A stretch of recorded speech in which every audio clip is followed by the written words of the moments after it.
Can we start, doctor?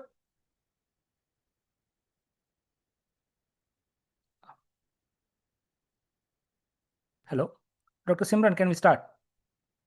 Ah, 1 second. You can unmute now. You can unmute. Yeah. Okay. Good evening, everyone. It's our pleasure to welcome Dr. Simran Singh, MBBS MD Dermatology, for today's webinar on acne across the spectrum. Dr. Simran has a strong clinical training in medical and procedural dermatology with special interest in acne scar management, dermoscopy, and dermatosurgical procedures. She is also actively involved in academic teaching, case discussions, CMEs, and conferences. So we are very much delighted to have her with us today. Over to you, Dr. Simran. Thank you so much. Good evening, everyone. I hope everyone is doing well. And today we are going to start our topic of acne. And we are going to learn everything about acne. So shall we begin? Yes, doctor. Okay. Okay, I'll share my screen.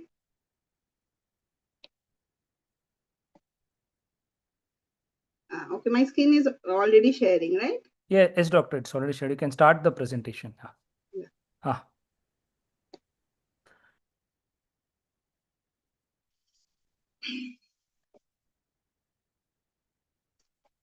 So acne. So what is acne? Acne is a chronic inflammatory disease of the pilosebaceous unit. Okay. It is a multifactorial, the pathogenesis is multifactorial, and the spectrum is very vast, from comedons to scar formation, and we are going to cover everything today. Okay.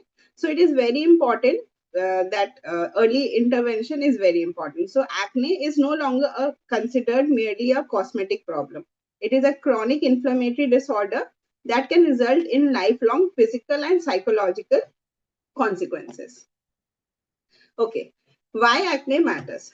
So during adolescence, around 85% population is affected by acne, and it may precede to adulthood also.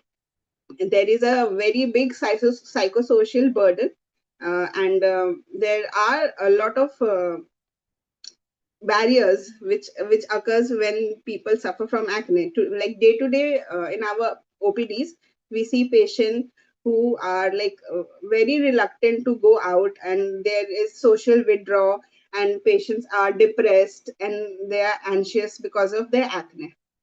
So we have to start the treatment early to prevent scarring, and that is the mainstream treatment. Okay, so acne is among the most common reason for dermatological consultation worldwide and should be treated proactively.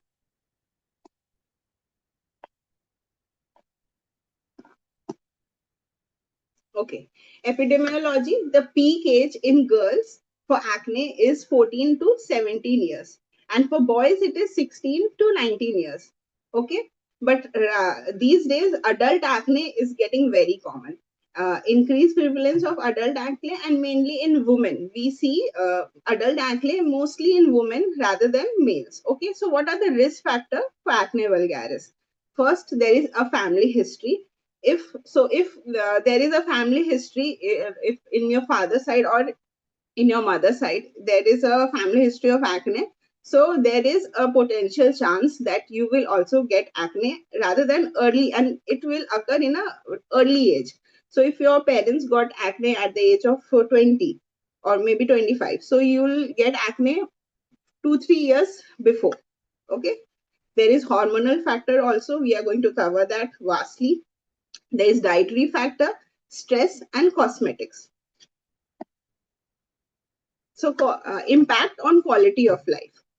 So there are two effects. There are physiological effect and there are psychological effect. So the physiological effect, we see pain, scarring, and pigmentation. Okay. For the psychological effect, we see anxiety, depression, low self-esteem, and social withdrawal. So this accounts the dermatological life quality index. Okay.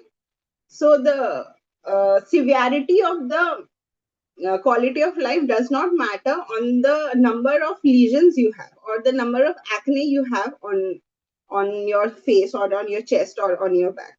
It is rather than more psychological, and people take it otherwise. If like socially also, if someone is out there and someone comments on it, people get very what to say, very withdrawn from the society, and social withdrawal and low self-esteem is there.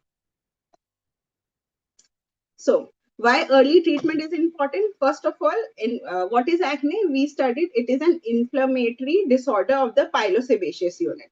So, we have to reduce that inflammation.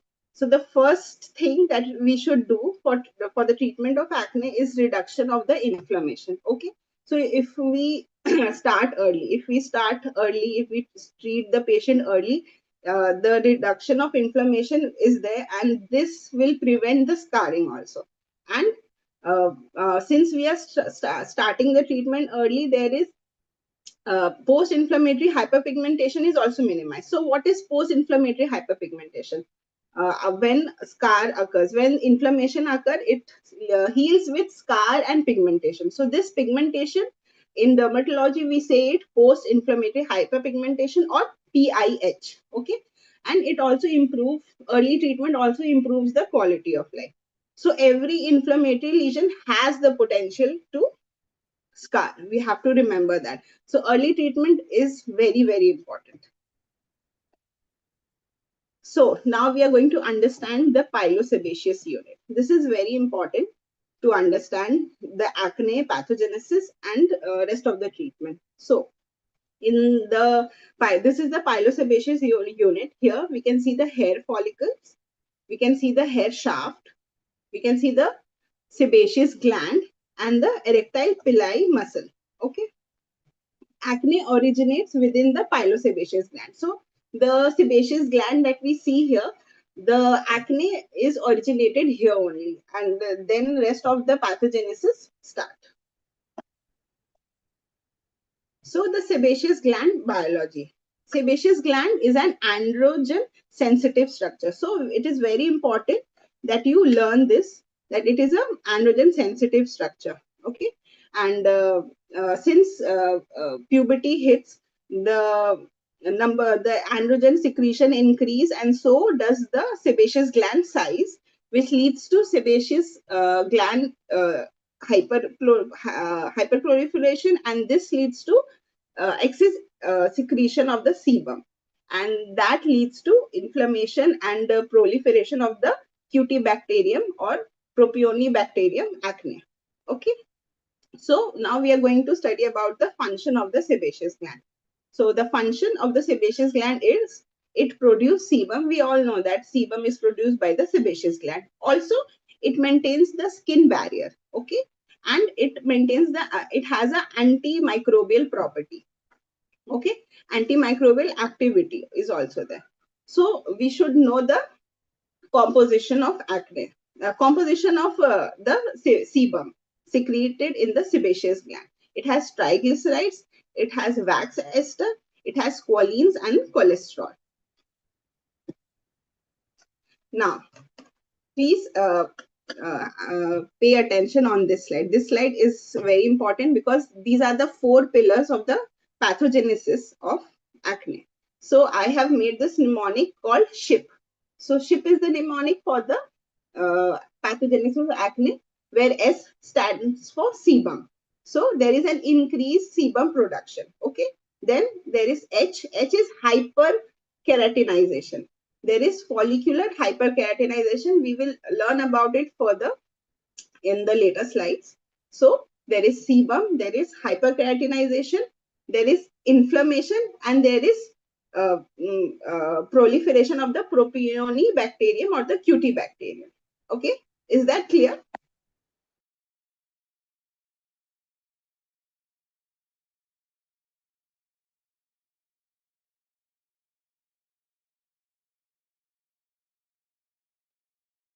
Doctor, your slides, we are not able to see.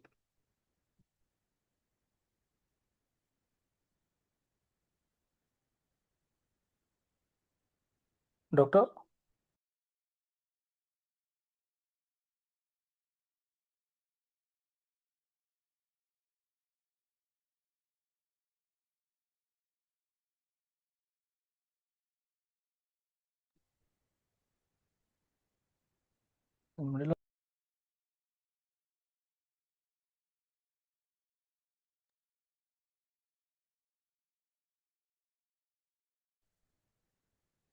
Doctor,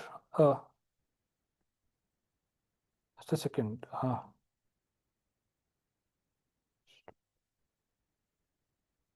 Doctor, you can unmute now. Yeah. Am Yeah, I your audible slides now? was missing. I don't know. Yeah, all of a sudden. Oh, sorry. I don't know. It got disconnected. Wait. Not an issue. Is it visible now? My screen? Google Workspace. Yeah, it's visible. Yeah. Okay. Just a second.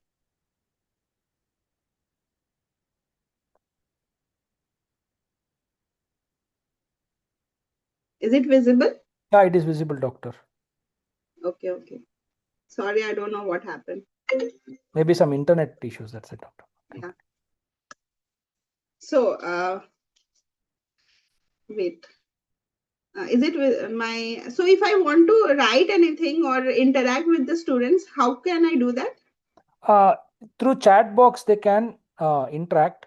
Thing So is, then my screen won't be available, right? your screen will be there. Your slides. You can just go Yes. to the chat box and you can see. Or if you want, I can read out. Okay. That's not an issue. Okay. If I want to see what people are writing or if I want to interact with them, how can I There is do a that? chat option, doctor, in the Meet Yeah, and I know, but then my screen is going, na? If I'm opening the Zoom, I think. I can read it out, doctor, for you. Okay, no problem. Not an issue. Yeah. You can read it out. Okay. Okay, so back to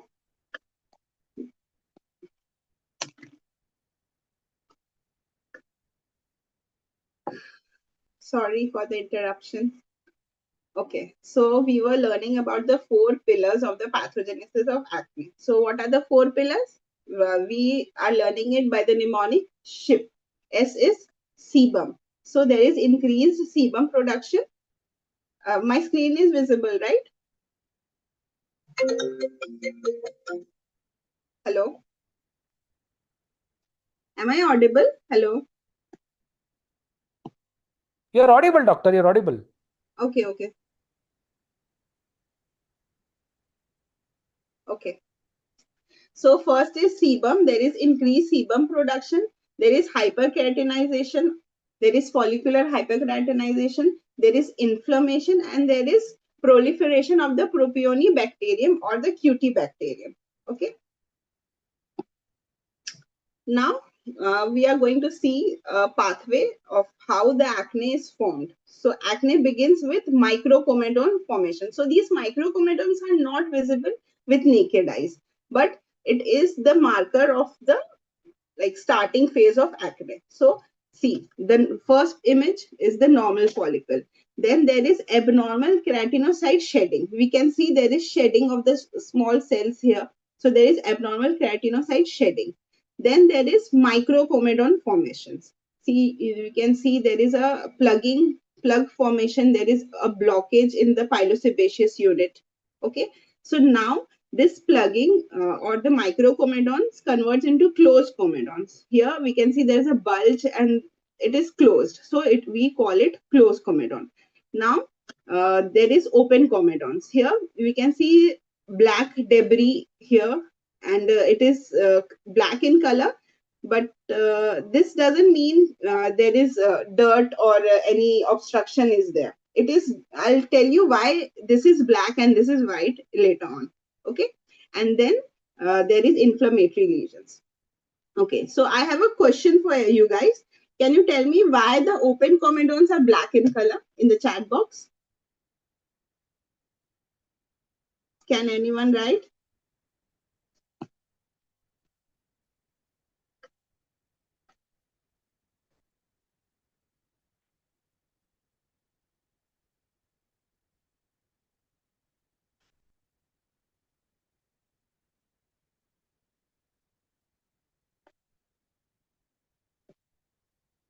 Yes.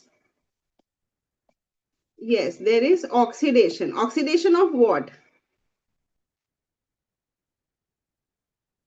There is oxidation of the melanin. Okay. And the lipids.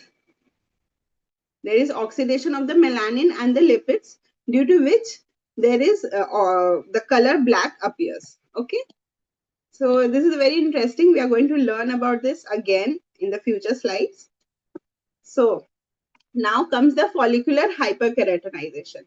We are going to learn about SHIP, all the pillars separately. So first, I have numbered it C. First is hyperkeratinization. That is the first step, number one. Though the mnemonic says SHIP, S is first, but just for the learning purpose, I have done that. But the first step is hyperkeratinization, which leads to excess sebum production, which leads to proliferation of the propionibacterium, and then inflammation occurs. Okay. So follicular hyperkeratinization. So it is the earliest event in acne development. Increased keratinocyte proliferation is there. There is reduced desquamation and there is follicular obstruction. Here in the image, we can see there is follicular obstruction, there is desquamation, the keratinocytes proliferation has increased, and this is the first or the earliest event for the acne formation. And what are the mediators? What are the cytokines involved? It is interleukin 1 alpha. And there is deficiency of the linoleic acid. So naturally on our skin, there is abundant amount of linoleic acid, but due to excess sebum secretion, there is dilution of the linoleic acid. So though it says linoleic acid deficiency, but that doesn't mean that linoleic acid linoleic acid production is decreasing. No, the production is the same, but because there is excess sebum production, linoleic acid is getting diluted, and hence there is a deficiency. Okay, we'll move on. So this slide is very important, so pay attention. Okay, so sebum production and androgen. So I told you that androgen, sebaceous gland is very sensitive to androgen. Okay, and during puberty, the androgen levels increase. So the most common androgens that are there in our body are testosterone, DHT, and DHEAS. Okay, so testosterone and DHEAS are produced in our body, and testosterone is converted to DHT later on.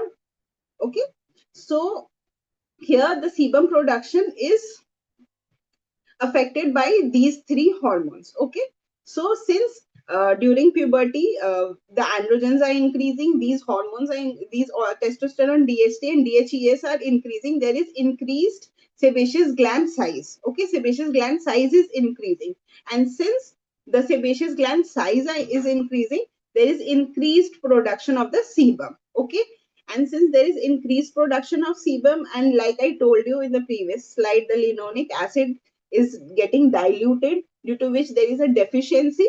This causes proliferation of the Cutibacterium acne, and there is acne severity also increasing. Okay.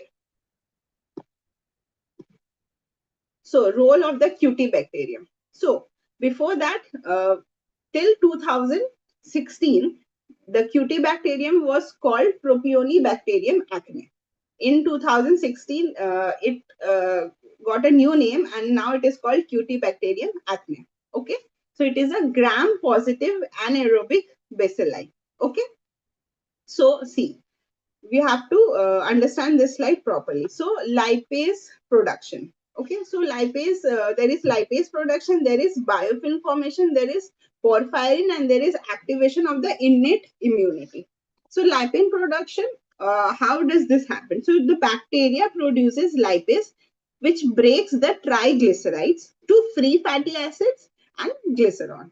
Okay, so what is happening? The lipase, which is produced by the bacteria, growth of bacteria, the lipase production is there, and this causes breakdown of the triglycerides and the fatty acid, of the triglyceride to fatty acid and glycerols. Okay, so these fatty acid and glycerol, what they do, they irritate the follicles. Okay, so we have seen this follicle, because there is increased amount of fatty acid and glycerol, which our skin does not need. So there is irritation, there is promotion of the inflammation, and there is hyperkeratinization.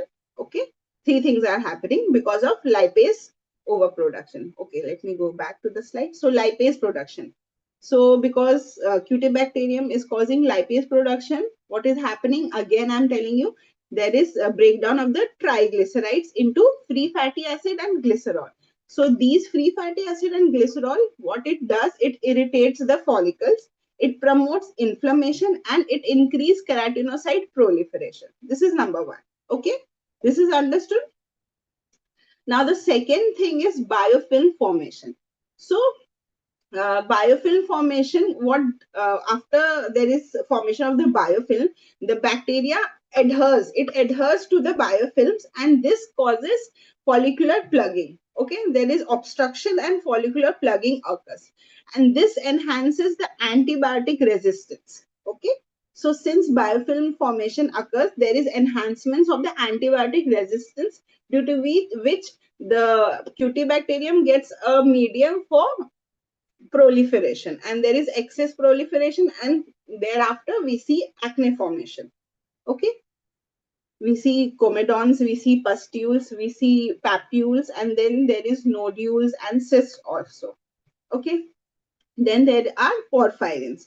So porphyrin production causes release of the reactive oxygen species. Okay, so these reactive oxygen species causes oxidative damage and later on inflammation. So overall, all of these are combining together and causing inflammation. Okay, so and there is activation of the, so due to activation of the innate immunity, there is activation of the toll-like receptor 2, which further leads to inflammation. So all these four things uh, progressively causes inflammation. So what are the four things? Lipase production, biofilm formation, porphyrins, and activation of the innate immunity. Do you want me to uh, tell all the properties again? Okay, we'll go further. So the inflammation, the inflammatory events that are happening, which I told you about, it is caused by these cytokines. The interleukin 1 beta, interleukin 6, interleukin 8, TNF alpha, and interleukin 17. All these, what it does, it recruits the neutrophils, macrophages, and T helper 17 cells, and all these initiates the inflammatory events. Okay. So now we are going to talk about the hormonal influence. Okay. So give me a second. Hormonal influence. So we all have seen, like in our life, especially females have faced acne in their life. Not just female, but yeah, hormonal influence is more in the females rather than in males. So here we see what are the conditions associated with acne. First is puberty. We know during puberty the androgens levels are increased in our body, and there is increased sensitivity for the androgen receptors, which can lead to uh, acne formation. So adult females, we have to find these clue.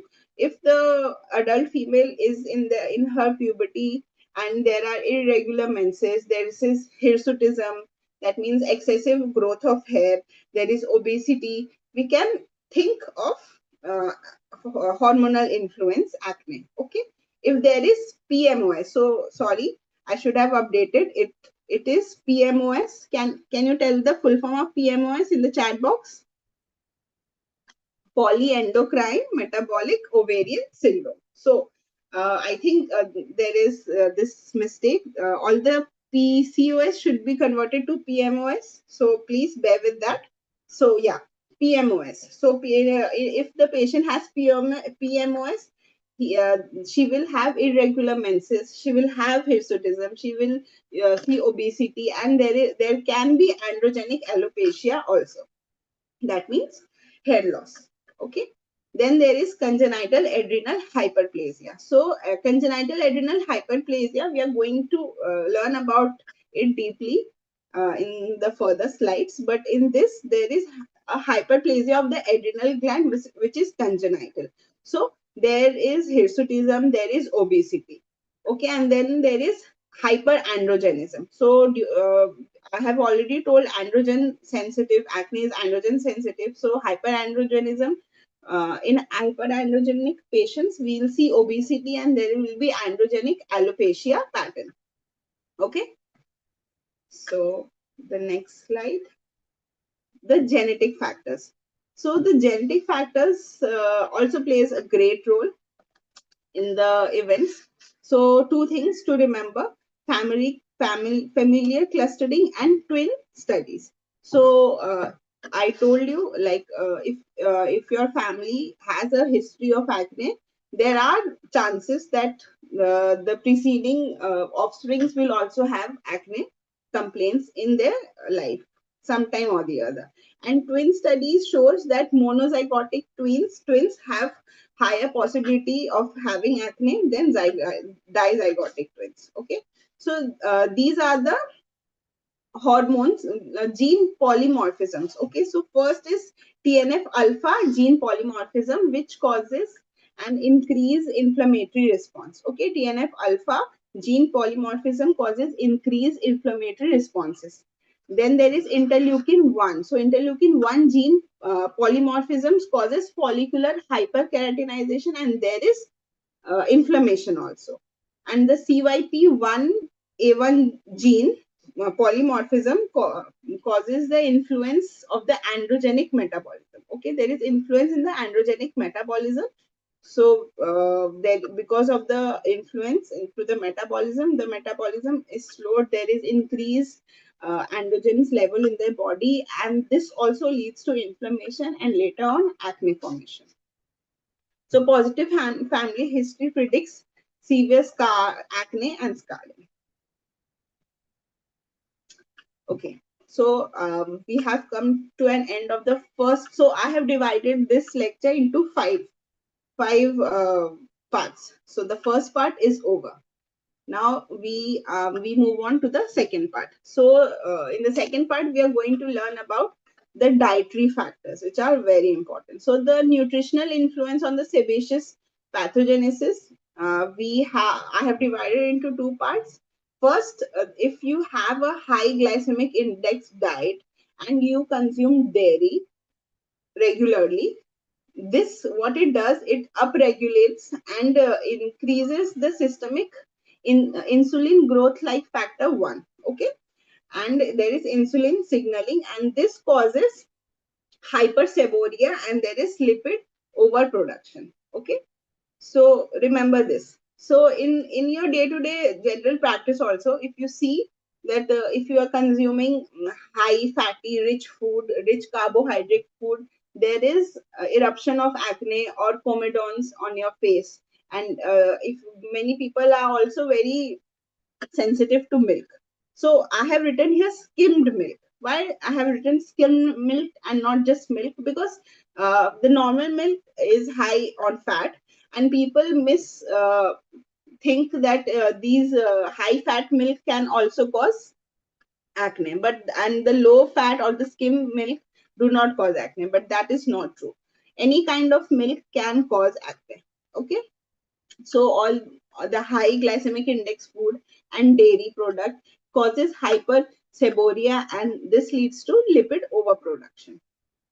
Now, if you have a Mediterranean pattern diet, or you have a high fatty acid meals, and you have antioxidants, lots of fruits and green leafy vegetables, this circuit is down regulated. So due to down regulation, suppression of the pro-inflammatory cytokines happen. So the inflammatory cytokines are suppressed. So pro-inflammatory cytokines are suppressed.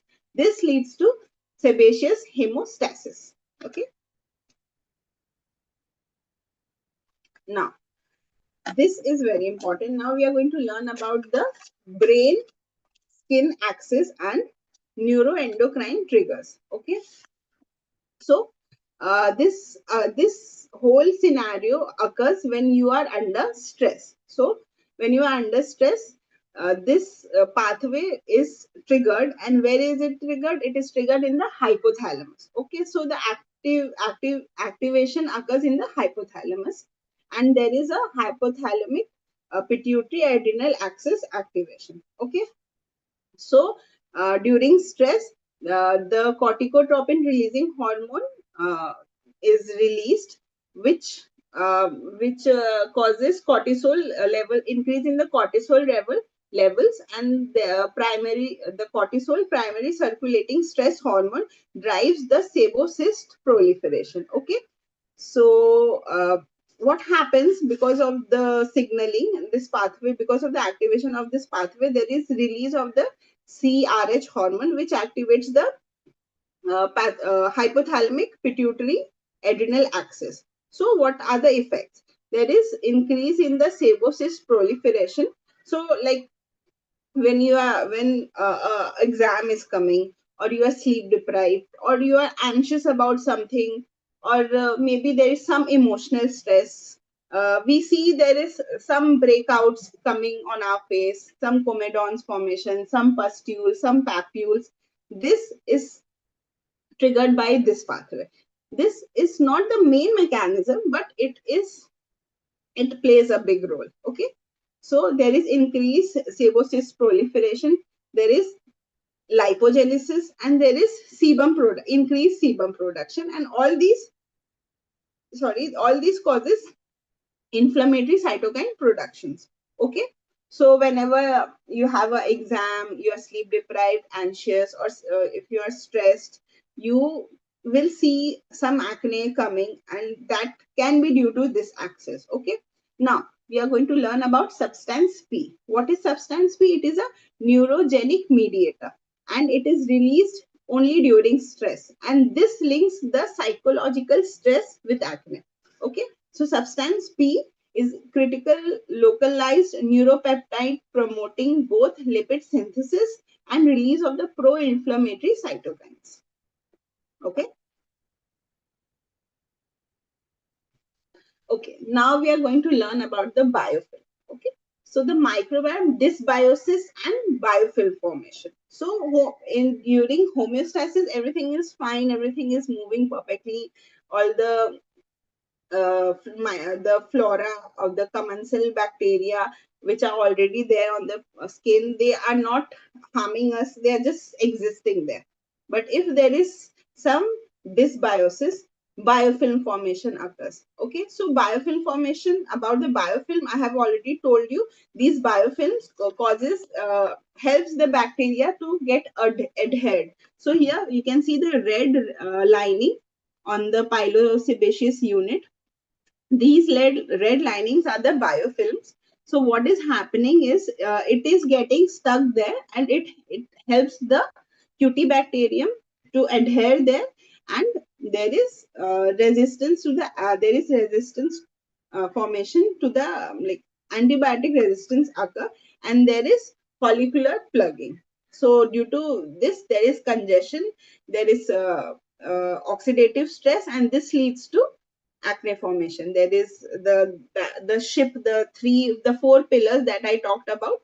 That process start happening after this. Okay, so yeah, so biofilm layer adheres tightly to the follicular epithelium, directly driving the antimicrobial resistance and physically shedding pathogenic bacteria to topical therapy from topical therapy. Okay, so now we are going to learn about the inflammatory triggers. So this has two views. One is the historical view and one is the modern view. Historically, traditionally, this was how it was characterized. First, there is hyperkeratinization, then there is comedon formation, and then there is secondary infection. But in modern view, the first step is subclinical inflammation. So before hyperkeratinization, there is subclinical inflammation, which leads to microcomedon formation. So these microcomedons are not visible on naked eye. On naked eye, You will find the skin is smooth, the skin is nice, there is no eruptions, though no comedons, no papules, but this is the initiation phase. This is the subclinical inflammation phase. Okay, and then microcomedons leads to visible lesions. Okay, so in the subclinical inflammation, there is upregulation of the interleukin 1 proceeds to any visible follicular plugging and establishing inflammation as the definitive initiator of the comedongenesis. Okay.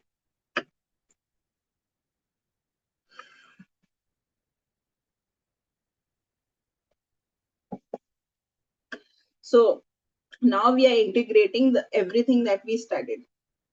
So first, diet and hormone. This causes sebaceous lipogenesis.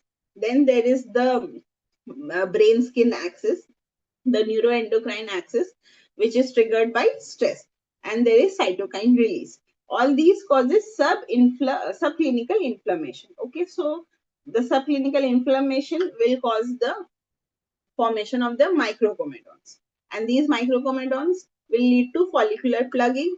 And the follicular plugging, how it occurs? Because of the microbiome dysbiosis, biofilm formation that I told you 2 slides back, and that this causes an immune response and inflammation occur. So the follicular plugging later leads to rupture, and this vicious cycle goes on. Okay, so what happens when there is comedon formation or there is follicular plugging? People have the tendency of picking it or scratching it. So when you do that, there is rupture of the follicle, and like debris and all the bacteria which are already present in the pilosebaceous unit, that comes out and gets deep inside, and this can worsen your acne. That is why we always advise our patient not to pick your acne or not to touch it for that matter. Okay. Now the histopathology of the pilosebaceous. We are going to study the histopathology of the pilosebaceous failure. Okay. So what happens? There is, see, just I told you about this. There is follicular plugging. See the yellow part in the diagram. The yellow part, that is the plugged part. The follicles are plugged and follicular plugging is there. And later on there is rupture. So follicular rupture and inflammatory infiltrates are ruptured out, and they are going deep inside the skin. This is the pathological image of the diagram.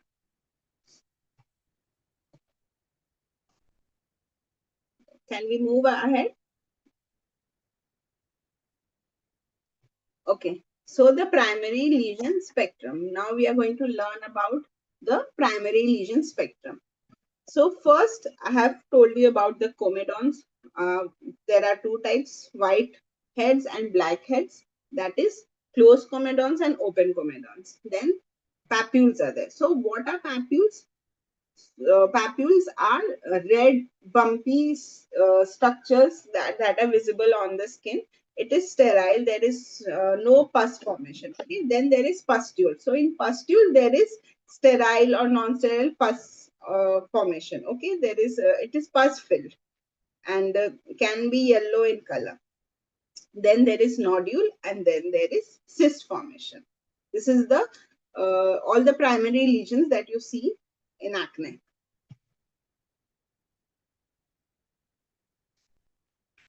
Okay, now we are going to learn about the structural morphology of the comedonal acne. So, two things: closed comedons and open comedons. In the closed comedons are also called whiteheads. Why? Because it is white in color. It is closed. The comedon is closed, so it is white.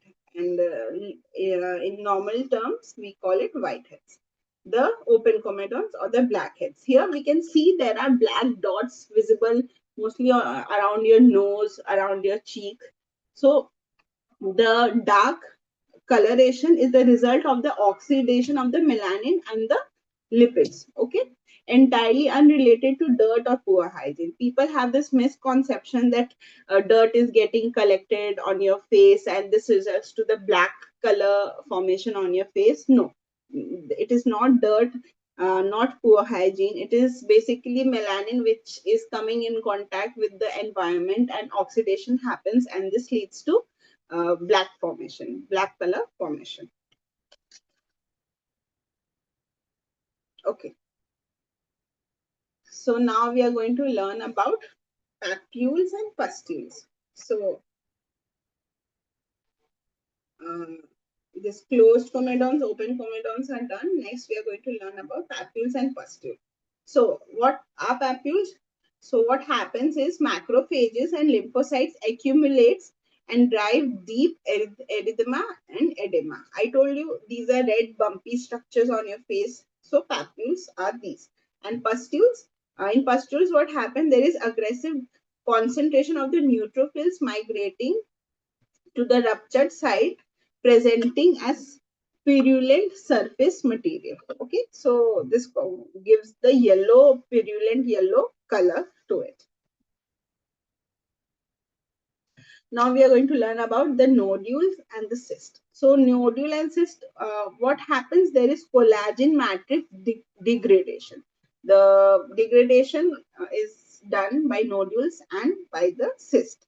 So high risk of permanent architectural damage is there when you have nodules or cysts. So these lesions extend beyond superficial repair mechanism, and inevitable scarring mandates immediate aggressive systemic intervention. So if a patient comes to your clinic with nodular acne or cystic acne or nodular cystic acne, you have to take immediate steps and you have to prevent the inflammation, like progression of the inflammation. You have to prevent the progression of the inflammation there only. You have to take steps so that, because if these nodules and cysts are there untreated or the treatment protocol is not effective enough, this will lead to scar formation.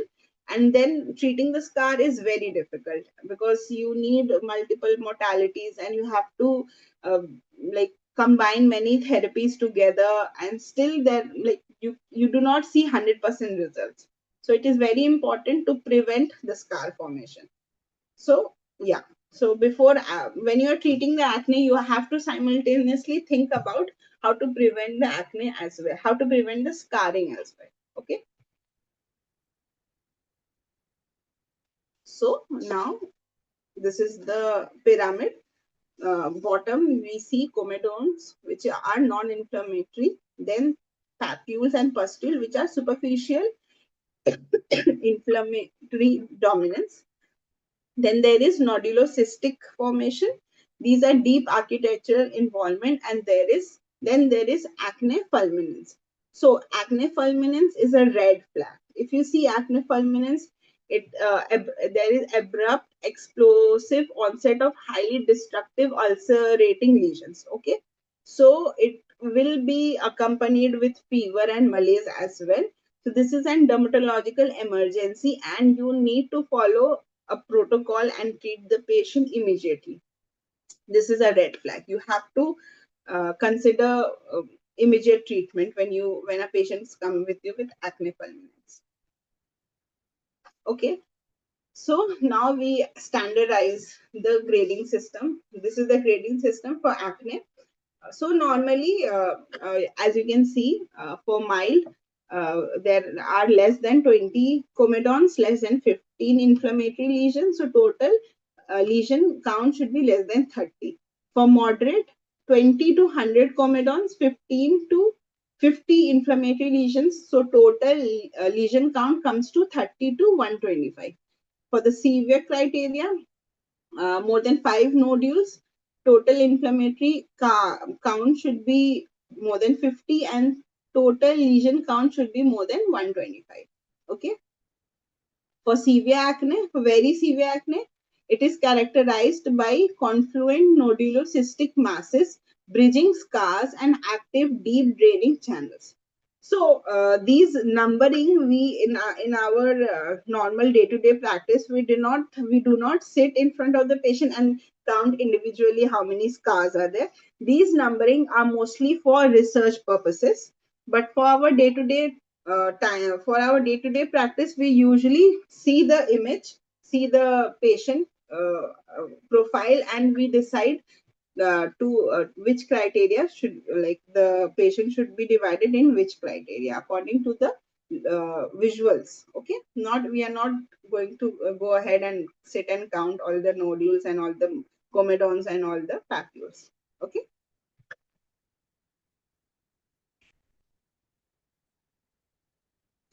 We'll move ahead. So now we are going to learn about adult female acne. So the phenotype mapping of the adult female acne. So first we'll divide our face into two zones. First is the T zone, which is our forehead, our nose, and our chin. This is the T zone, and this is the U zone. Okay, this is the U zone. So if there is if a patient comes with acne here on your on the T zone area, basically, it is more of a adolescent acne. Okay, but if a female come with acne on the jawline, this U zone, this this can be due to hormonal imbalance. So we call this the U zone and this the T zone. So the clinical clues for PMOS is hyperandrogenism. There is increased androgen in the body. The patient will complain about irregular menses. The periods are irregular. There is hirsutism, excessive hair. There can be mustache. There can be locks. So we have to look for that. And there is androgenic alopecia as well. So there will be hair loss, androgenic pattern hair loss. Okay, so whenever a patient of acne comes who is female, adult female, look for these criteria. Go take thorough history taking is very important when you are treating a patient with acne. You have to take proper history. If her menses are fine, if she is having irregular menses, if there is hirsutism or there is hair loss. So yeah, go thoroughly. History taking is very important. Examination is also very important. Now we are going to study about the pediatric acne. So if a neonate means 0 to 6 weeks, there is acne. So this is typically transient and self-resolving. You don't need to worry about, and you have to reassure the parents that this will go away. You don't need any treatment, and the kid will be fine. Okay. If it is infantile, 6 weeks to 1 year, so related to temporary immature adrenal glands. So this can be due to immature of the adrenal gland, and this is also temporary and nothing to worry. It resolves on its own. But if a child between the age of 1 to 7 years has acne, this is a red flag. This is an abnormal pathology window. So, true acne in this age group strongly suggests underlying systemic endocrinopathy and demands aggressive clinical workup. Okay. So, what endocrinopathy can occur? There can be congenital adrenal hyperplasia or tumor. In the initial slides, I told you about this, and I told you that we're going to study about it later on. So, here, this is what I was talking about. So if a child comes to your OPD between the age of 1 to 7 years with acne and there is flare up, so this is a pathology window, abnormal pathology window, and we have to do thorough workup to rule out these things. Okay. So and there is a pre-adolescent age also, which is between 7 to 12.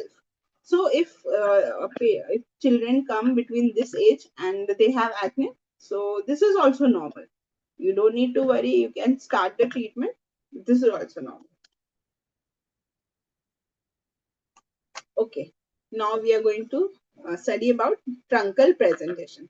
So mostly patient comes to a dermatological OPD or in normal OPD with complaints of acne mostly on their face, on the T zone or on the U zone. But there are times people have acne on their upper chest or upper back, but they are not concerned about it. They are not really concerned about it. Why? because it is not exposed, it is covered, and they are embarrassed about it, so they don't really talk about it. But on the face it is visible. They have to like go around and meet people, so because the acne is on the face, it is bothering them, but the acne on their chest and back, it's there, but it is not bothering them because it is concealed, it is covered. Okay, so whenever a patient of acne comes, we should always examine the upper chest and the back as well. Okay, so truncal involvement is frequently underreported by patients due to concealment and psychosocial embarrassment. Thorough clinical assessment is mandatory and active, like we have to see the chest and back, shoulders as well, for a comprehensive systemic management. Because if a patient comes with truncal acne, truncal presentation, there are chances that we need to start with systemic management as well. The topical management alone will not work. Okay, the second part is also over. Now we are moving to the third part. Now we are going to learn about acne in skin of color, that is Indian skin, which is characterized in the Fitzpatrick skin type 4 to 6. Okay, let me drink some water.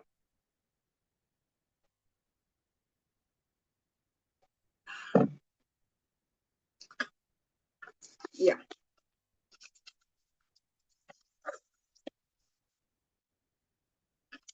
So yeah.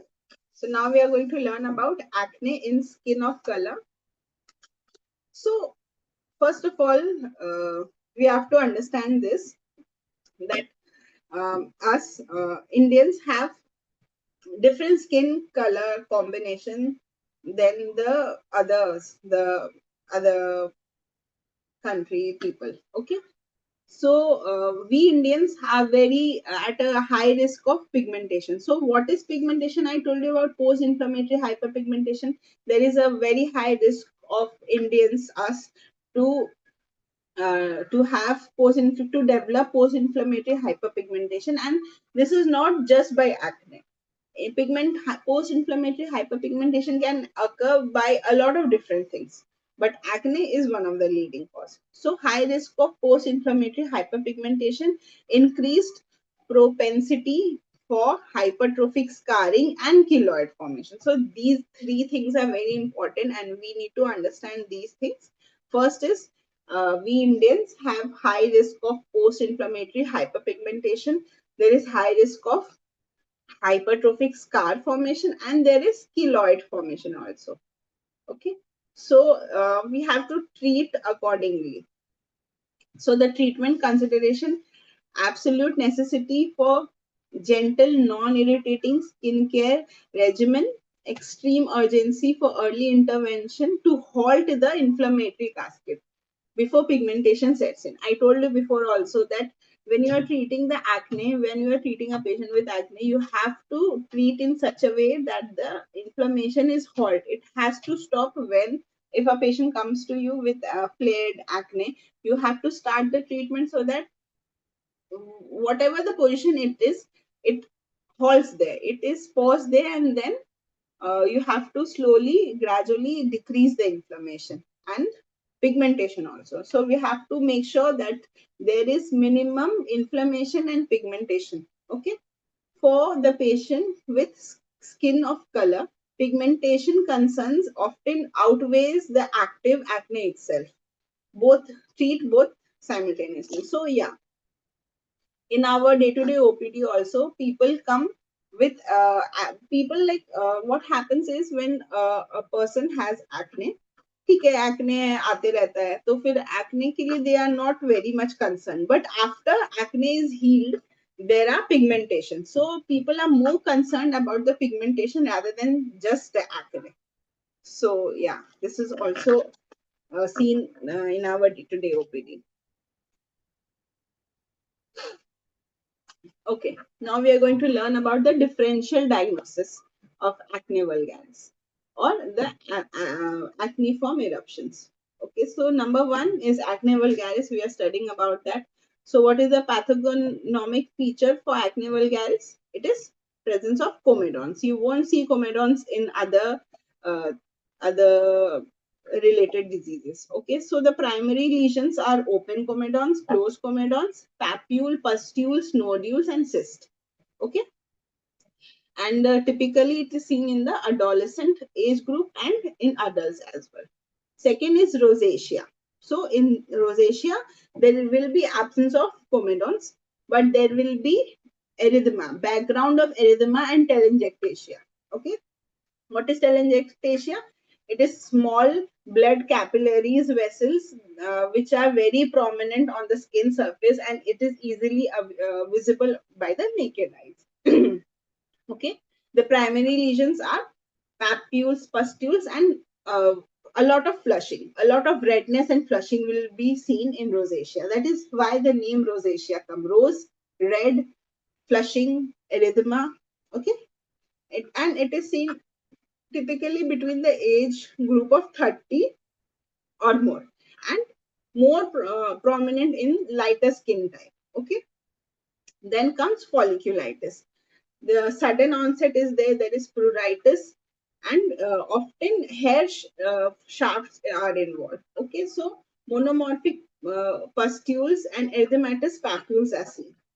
And folliculitis can be seen in any age group. Okay, especially in athletes, and recent antibiotic use can also cause folliculitis. Okay, then comes perioral dermatitis. So perioral dermatitis is mainly seen in this area.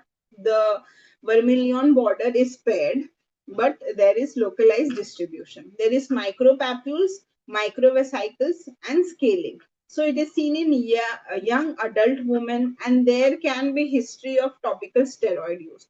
So in India, I see a lot of patients, a lot of females, especially, come to the OPD with topical steroid damage face. So what happens is some over-the-counter drug pharmacist, or maybe some neighbor or someone, told these ladies that if you use these uh, creams, you'll have a much fairer skin, you'll glow, and your skin tone will improve.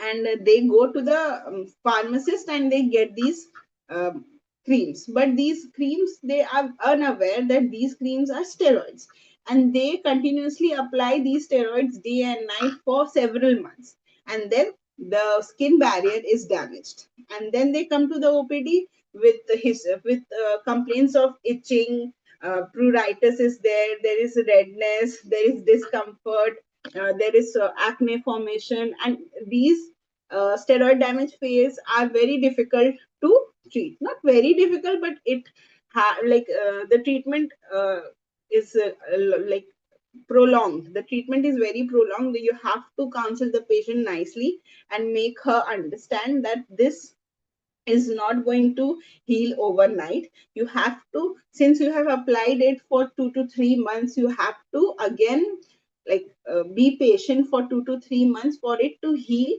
and let the skin barrier come to the normal. Okay, become normal.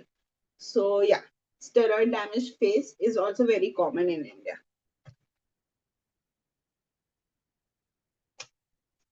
Now comes the history taking part. So history taking is very important.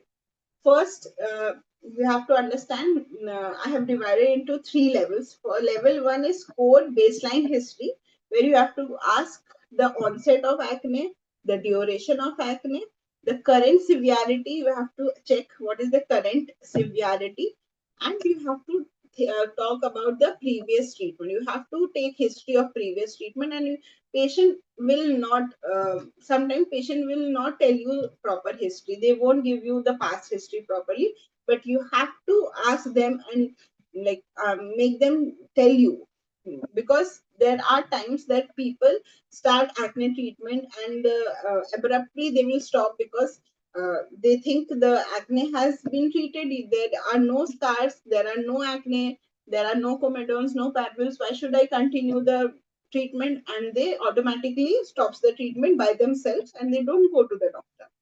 Later on, after a month or two, the acne flares up, and then they come again to the OPD, and they are like, ma'am, please do something. So yeah, you have to talk to the patient for the previous treatment, because reason for failure. Okay.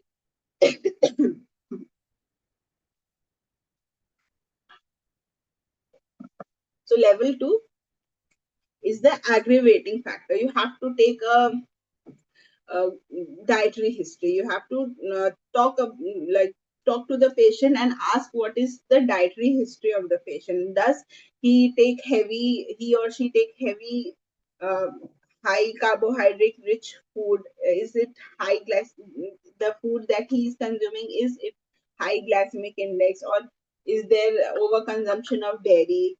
You also have to ask for the psychosocial stress levels, because I told you acne also triggers stress also triggers acne. So we have to take history for dietary triggers, high glycemic index, and dairy product consumption. We have to ask about psychosocial stress levels.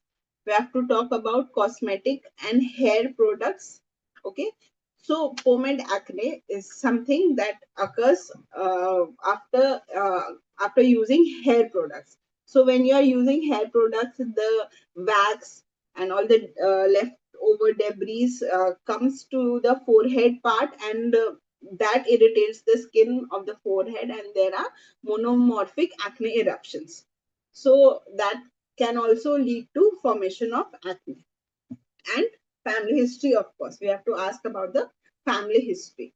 So four things: dietary trigger, psychosocial stress levels, cosmetic and hair products, and family history for severe acne. Okay. Now level 3, we have to see the red flags. Okay. We have to see the red flags. We have to see the targeted probing. Okay. So what are the red flags? Sudden explosive onset of severe acne. Okay. Signs of virilization, deepening of voice, hirsutism, clitoromegaly, and late onset acne in adult females. So this is the basic history taking that you have to do before treating the patient.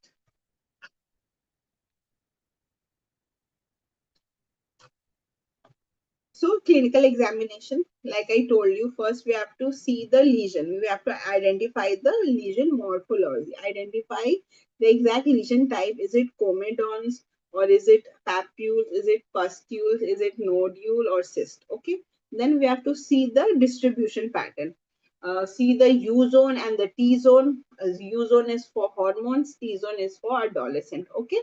We have to also check the truncal involvement. Okay, so we have to do that, and then we have to see the if what type of acne or what type of scar is there. Okay, so expliciting the documents of the present document the presence of scarring. Okay, so if there is atrophic scar or there is hypertrophic scar. Okay, and we have to also see for post inflammatory hyperpigmentation. Okay.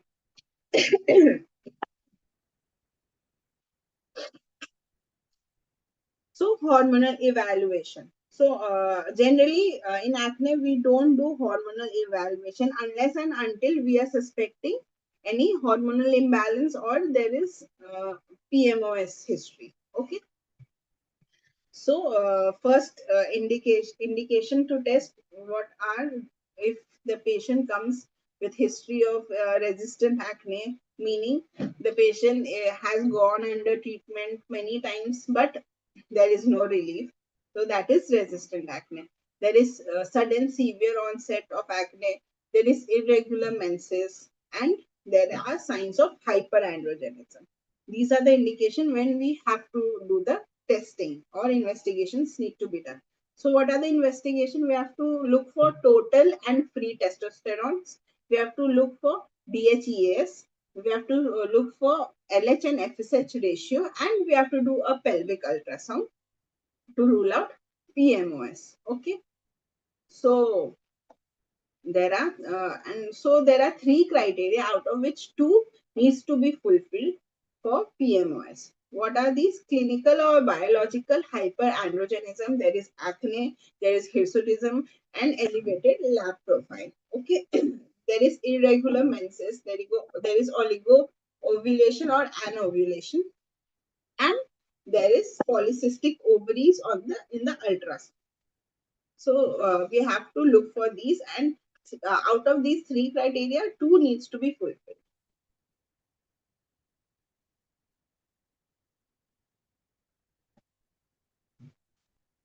Okay. So as I told you, are investigations truly necessary? No.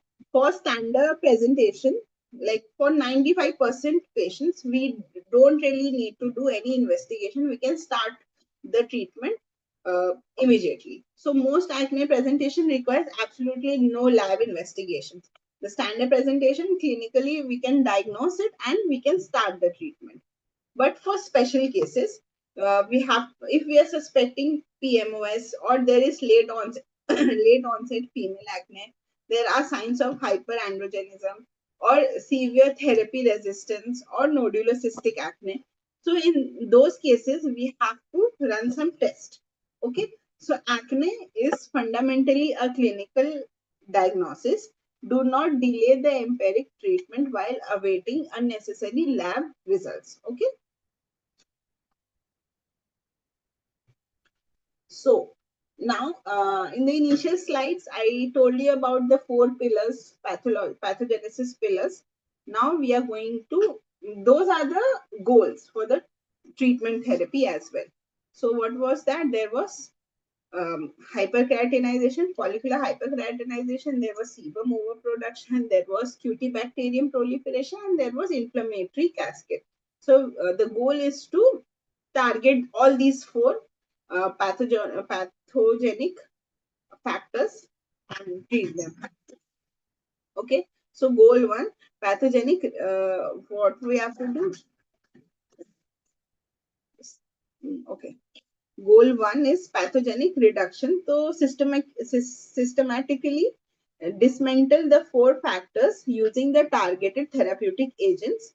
And the second goal is to actively halt the progression of the permanent structural scarring and dyspigmentation or PIH, post-inflammatory hyperpigmentation. So this is a treatment roadmap. For mild acne, we mostly go for topical therapy. We go for retinoids, we go for benzoyl peroxide, we go for topical antibiotics. For moderate acne, we go for topical as well as systemic therapy also. Okay, so oral antibiotics and hormonal agents we have to figure out which to give to what patient. Okay, for severe acne, consider for oral isotretinoin and intense combination regimen. Okay, we have to combine the regimen and create it, tailor it according to the patient. Okay, and then there comes the maintenance phase where tapering of the systemic agent need to be done and convert all the systemic medication to topical, and later on we can slowly taper it.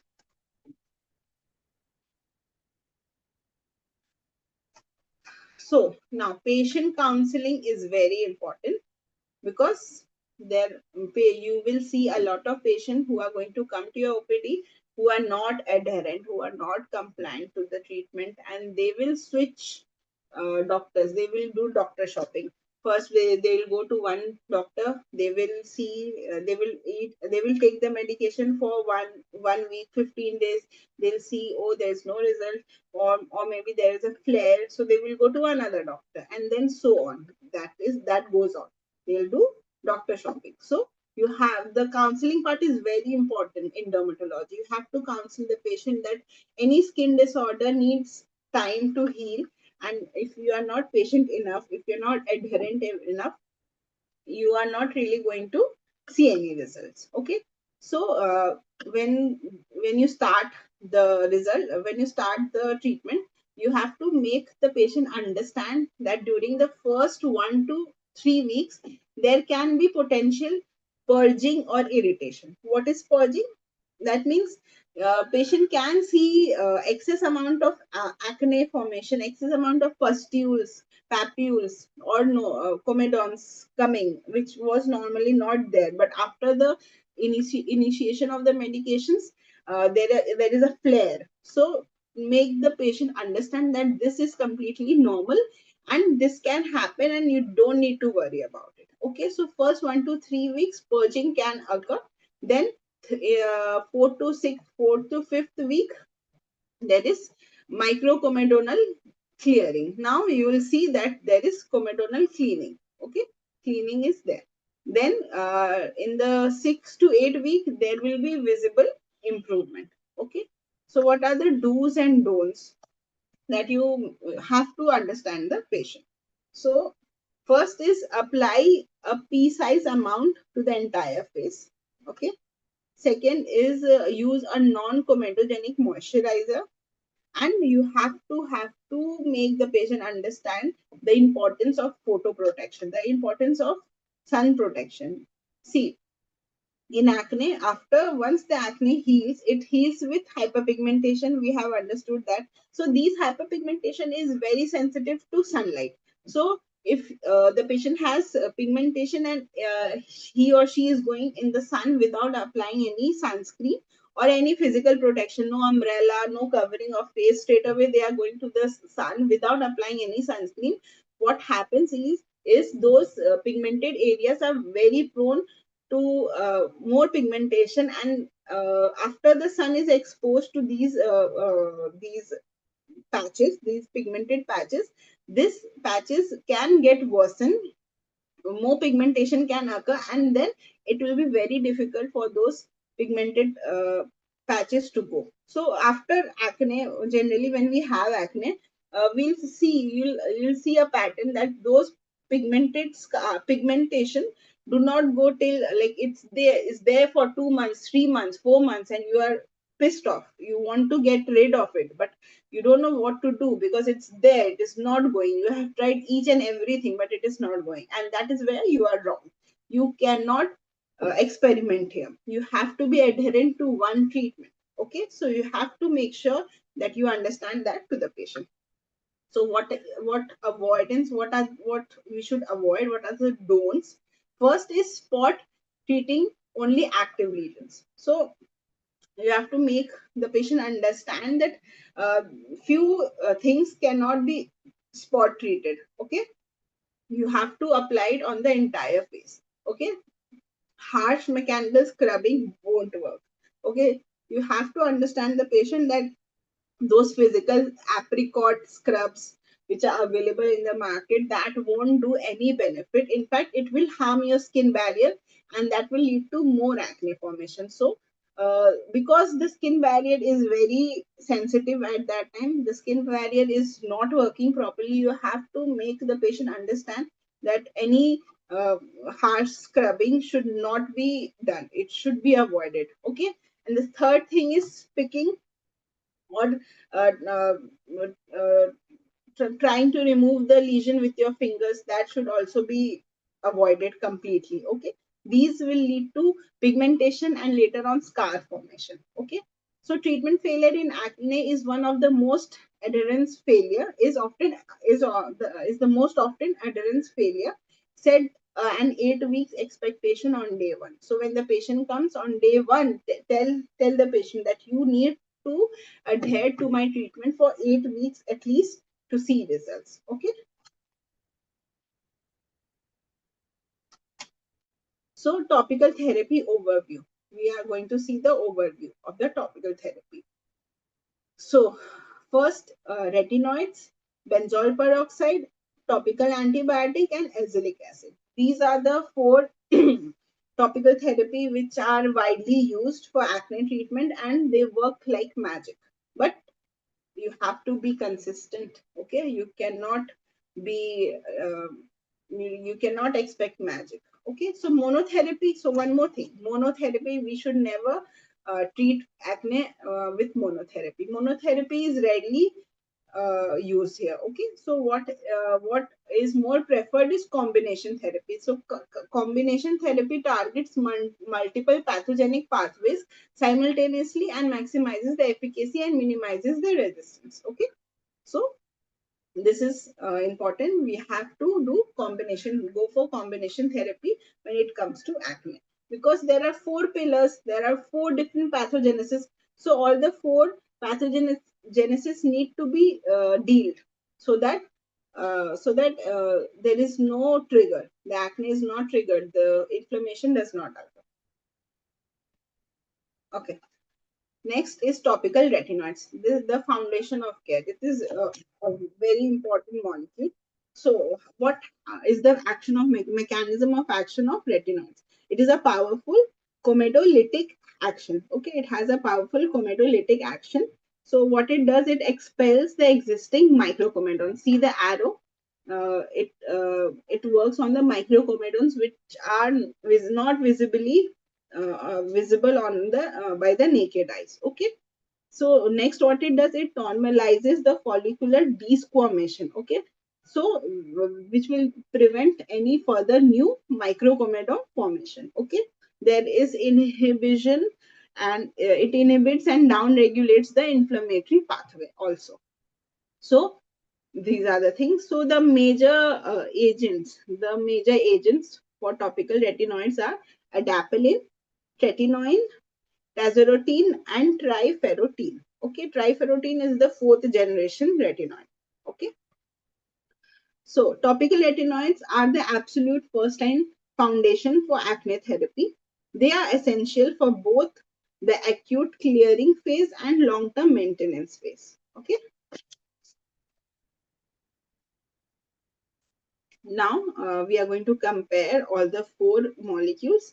Adapalene efficacy is moderate, tolerability is the highest, photostability is also high, it is highly stable, and it can be paired with benzoyl peroxide in the daytime. FDA approved age is 12 plus.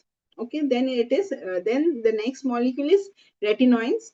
Efficacy is high, tolerability is moderate, but it is photo unstable. It is unstable. So we should not combine it with benzoyl peroxide or any other active, and it should be used strictly in the night time, and it in the daytime sunscreen is very important. So if you are prescribing a patient retinoids, you have to counsel the patient and make him or her understand that in the daytime, whenever, even if you are indoors, even if you are not going out, you have to use sunscreen. Otherwise, um, you there'll be harm than good. Okay, so please, photo protection is very important whenever you are using these active ingredients. FDA approved age is 10 years. Okay, next is tazarotene. Efficacy highest, tolerability lowest. Okay, photo stability is it is stable, and FDA approved age is 12 years. Now next is triferrotene. Triferrotene is the newest molecule now in market. The efficacy is high. It only targets the RAR gamma receptors. Okay, not all the receptors. There are 3: alpha, beta, gamma. There are 3 receptors, but triferrotene only targets on the gamma receptors. Okay, so this is the uniqueness of this molecule.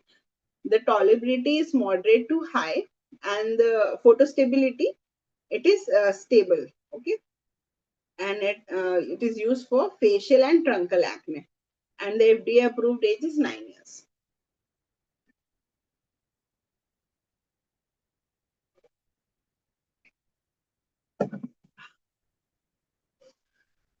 Okay, now we are going to learn about benzoyl peroxide, the antimicrobial anchor. So the mechanism is releases free oxygen radicals, destroying the anaerobic Cutibacterium acne cell membrane. So the cell membrane is destroyed. The major advantage is there is zero recorded bacterial resistance. So this is the most uniqueness of this molecule. It abhi tak it has not shown any resistance, bacterial resistance. Okay, and it works very well, and it can be combined with a lot of things. Okay, so the adverse effects, what are the adverse effects? Concentration dependent irritation can occur. There can be contact dermatitis, and there can be bleaching of the fabrics or towels when used with benzoyl peroxide. Okay. So never prescribe a topical or oral antibiotic for acne without concomitant benzoyl peroxide. So benzoyl peroxide is mandatory to prevent the development of resistance for Cutibacterium acne strains. Okay. Now, what are the do's and don'ts? We have covered this already. We should never use monotherapy. Avoid topical antibiotics alone due to the rapid emergence of the resistance to the Cutibacterium acne globally. Avoid prolonged use also. Okay, so normally, typically, we prescribe any antibiotic not more than 3 to 4 months. After 3 to 4 months, we need to switch it. We need to switch the treatment if you giving antibiotic for that long. And the best option is always combine your antibiotics with benzoyl peroxide or topical retinoids. Okay. Now we are going to talk about azelaic acid. Azelaic acid and mixed dose combination. So azelaic acid, what it does, it is mild. It has a mild comedolatic and antibacterial property, and it inhibits competitive inhibitor of uh, uh, tyrosinase. Okay, tyrosinase inhibitor is all. It is tyrosinase inhibitor. So it helps with post-inflammatory hyperpigmentation. It works very nicely with post-inflammatory hyperpigmentation. So if a patient's come with the patient used to have acne, but now it only the patient presently only has the pigmentation, post-inflammatory hyperpigmentation. In those cases, we can prescribe azelaic acid, and results are very good. Okay. So what is the uniqueness? The ideal agent for patients with concomitant acne and prominent post-inflammatory hyperpigmentation, or those with overlying rosacea. For rosacea also it works very nicely, and it is safe in pregnancy category B. Okay. So mixed dose combinations are the ultimate synthesis for our therapy goals. They target multiple pathogenic factors simultaneously, while drastically increasing patient adherence by simplifying the daily routine. So these are the combination which can be done. We can combine adapalene with benzoyl peroxide. We can combine clindamycin with benzoyl peroxide. We can combine clindamycin with tretinoin. We can combine these three all together, the triple therapy. Okay, now we come to the fourth part, oral antibiotics. Okay, let me have some water.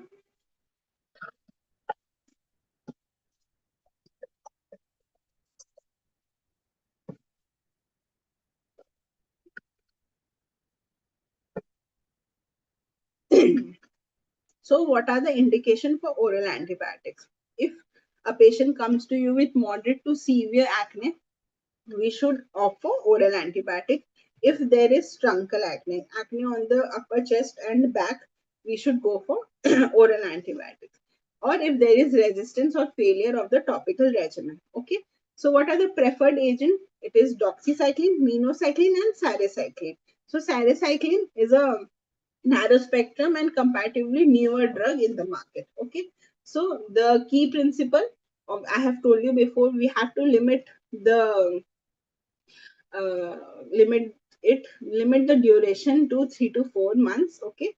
And we can always combine it with benzoyl peroxide, and the objective is to suppress acute flare while transitioning to topical maintenance. Okay. Never use oral antibiotic as monotherapy. So you should use it with benzoyl peroxide, and why? To remove the antimicrobial resistance. Okay.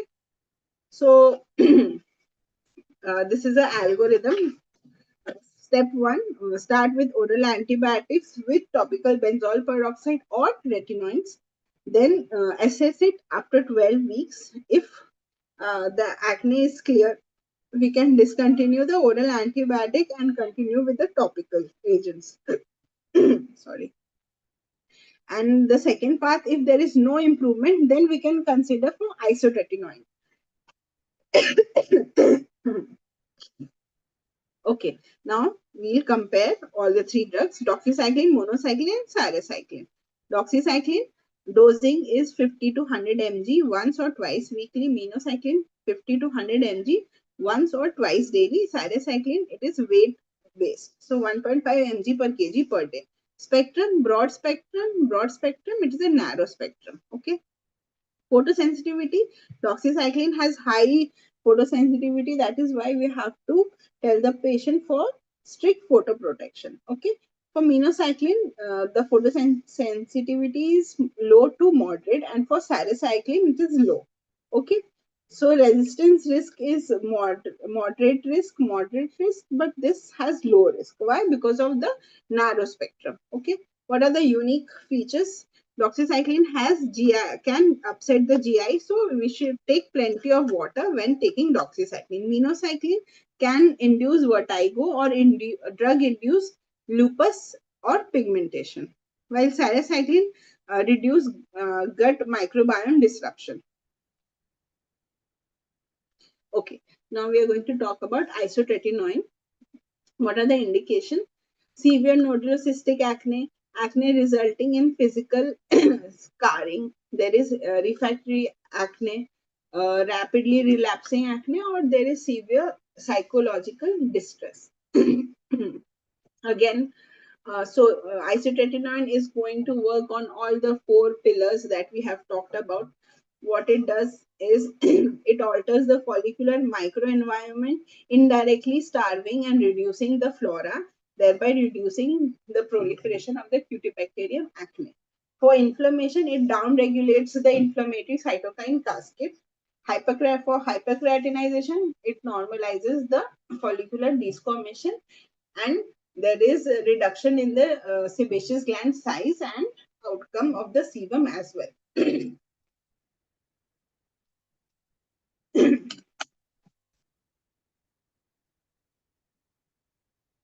So, for the dosing, there are two regimens.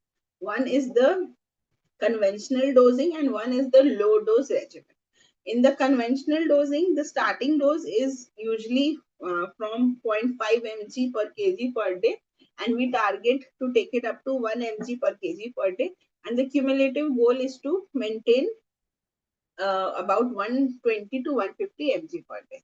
For the low dose regimen, we have to give a low dose of 10 to 20 mg per day or alternate day. The benefit for this is significantly high tolerability and fewer side effects. So, with isotretinoin, patient tolerability is a very big problem. The tolerance is slowly adapted. So, if we start with the low regimen, the tolerability aspect is very nice. The patient tolerates the medication very nicely, and the side effects are also minimized. And but the drawback is longer duration of the course. So, it requires a longer course to achieve durable remission. Okay. So, so we are dividing it into two. If the patient has severe to moderate to severe acne, we'll go for conventional dosing. We'll monitor, and after monitoring, we have to continue the treatment for 2 months, even after clearance of the acne, and then we stop it. For high sensitivity or high mild to moderate persistent acne, we go for low dose regimen. For in this, we extended duration. We have to continue the treatment, and here also we have to continue for 2 more months even after the acne has been cleared. Okay. So yeah, next we'll go to the baseline investigations that has to be done before starting isotretinoin. So it is very important whenever you are going to prescribe a patient with isotretinoin, you have to get these investigations done. So initially, when a patient comes and you are thinking to prescribe him isotretinoin, get these blood tests done, get CBC done, LFT, fasting lipid profile, and pregnancy test. It is very important to see that the patient is, if the patient is female, you have to do a pregnancy test, and you have to tell the patient also that you cannot conceive when you are under this medication. And once when you stop the medication, you have to wait for one more month. You have to wait for one more month before conceiving. It is very important because then the patient can file a case on you if you don't do the counseling properly. Okay. So you did you did the investigations, all the tests are normal, you can start the medication. After 1 month, you have to repeat LFT and lipid profile to assess the peak drug response. Okay. And then monthly pregnancy test is recommended, but in India we don't really do that. But yeah, we have to counsel it properly, and we have to write in our prescriptions also that counseling for this medication has been done. So if month one is stable, routine lab monitoring is often unnecessary unless clinically indicated or there is a dose escalation. So now we have to talk about the side effects that can happen with isotretinoin. Okay. So absolute contraindication is pregnancy. We know severe teratogenicity requires mandatory adherence to pregnancy prevention program. In US, there is a program called I Pledge, which is strictly being followed there. So yeah, this has to be done and should be followed. And that is why counseling is very important. So what are the mucocutaneous side effects? There is cheilitis, which is most common, drying of the lips and the angles. There is xerosis, that is excessive drying of the skin. There is epistaxis, and there is dryness of the eye. There is photosensitivity as well. Lab investigation, see there can be elevated triglycerides, so that is why we need to monitor at the baseline. Okay. And the systemic side effects, myalgias are there, headache is there, mood changes are there.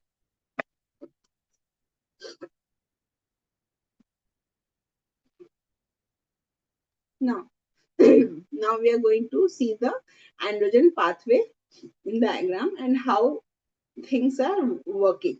So first is the indication. So number one, adult female acne is there. We see the U zone involved, the jawline distribution, and there is PMOS history. There is premenstrual acne flare. There is deep, tender inflammatory nodules in females. Okay, so in these cases, we can go for spironolactone or we can go for combined oral contraceptives. So in the pathway, here we'll see which drug acts where. So the ovaries produce testosterone and DHES, which is converted to DHT, and then that combines with the androgen receptors, and that stimulates the sebaceous gland, and there is sebum production. So the oral contraceptive pills work at this stage, and the spironolactone works at this stage. Okay. So spironolactone, we are going to talk about spironolactone. It is an off-label drug to manage the female acne, adult female acne. So what is the dosing? 25 to 200 mg daily, typically starting at 50 mg and titrated based on response and tolerance. Okay. Side effect, menstrual irregularity, there is breast tenderness, there is lightheadedness. We should monitor the potassium level, especially in older patients. Okay. Next comes the combined oral contraceptives. Okay. So the hormonal pathway, what happens is oral contraceptive pills causes an increased liver production of the sex hormone binding globulin. So these sex hormone binding globulin binds to the free testosterone, which leads to decrease in the circulating testosterone in our body, thereby the sebaceous glands are not stimulated and sebum production is decreased, and all the four other pillars are not being stimulated, thereby there is decrease in the acne. Okay, so what are the contraindication? If there is a history of deep vein thrombosis or there is pulmonary embolism, we cannot prescribe oral contraceptives. Okay, if the patient is a smoker over the age of 35, then also we cannot prescribe. And if the patient has migraine with aura problem. Okay, so FDA approved combinations, these are the FDA approved combinations that are mostly used in our day-to-day clinics for acne. Okay, now we are going to study about this pyramid, sustaining remission with maintenance therapy. So in the bottom, there is topical retinoids, the absolute foundation for maintenance. Then there is benzoyl peroxide for continuous antimicrobial control without resistance. And then there is acylic acid, which works on the hyperpigmentation. So the goal is to prevent microcomedonal formation and maintain a clear pilosebaceous unit. Okay. So, and the duration long term, months to years, until underlying pathogenic tendency has subsided. Okay. So premature discontinuation of therapy is the leading cause of acne relapse. We have talked about this before. Okay. Smoothly transition patient from active systemic clearance to topical maintenance. Okay. So from oral to topical, we have to transition slowly, and abruptly we cannot discontinue the treatment. Now we are going to talk about chemical peels. Okay, so chemical peel, what is the mechanism? There is controlled chemo exfoliation of the epidermis to remove the hyperkeratotic plugs. So the most common agents that we use for chemical peel is number one, salicylic acid, also known as BHA, beta hydroxy acid. What it does, it is lipophilic, excellent for penetrating sebum filled comedons. Okay. Then there is glycolic acid, which commonly known as AHA, alpha hydroxyic acid. Then there is trichloroacetic acid, TCA, for deep intervention. The TCA are not commonly used, but salicylic acid and glycolic acids are used very much in day-to-day practice. Okay, so indication: comedonal acne, post-inflammatory hyperpigmentation, and superficial textural irregularities. Now we are going to talk about lasers, which are very trending these days. So lasers and light-based therapy. There are now three types of lasers we are going to see. First is pulse dye laser. The wavelength is 595 nanometer. Then there is Nd:YAG laser, 1064 nanometer wavelength, and there is broadband light, which consists of blue light and red light. Okay, so PDL targets the hemoglobin. So hemoglobin, basically the erythema that is present on our face is because of the hemoglobin. So we have to reduce that hemoglobin, we have to reduce that erythema. For that we use PDL. Okay, so targets hemoglobin, dramatically reduce erythema and early inflammatory lesions. Okay. So for Nd:YAG laser, there is the mechanism is deep penetration and targets the sebaceous glands directly to reduce deep nodular inflammation. For broadband lights, the blue light specifically targets the Cutibacterium acne, and the red light provides broad anti-inflammatory effect. Now we'll study about the photodynamic therapy. So in this therapy, what happens is first we apply an topical photosensitizer. Example is ALA and MAL. Okay, so these chemicals are applied on our skin, and then we leave it for some time for the incubation. So during this period, there is uptake of the chemical by the highly active sebaceous gland.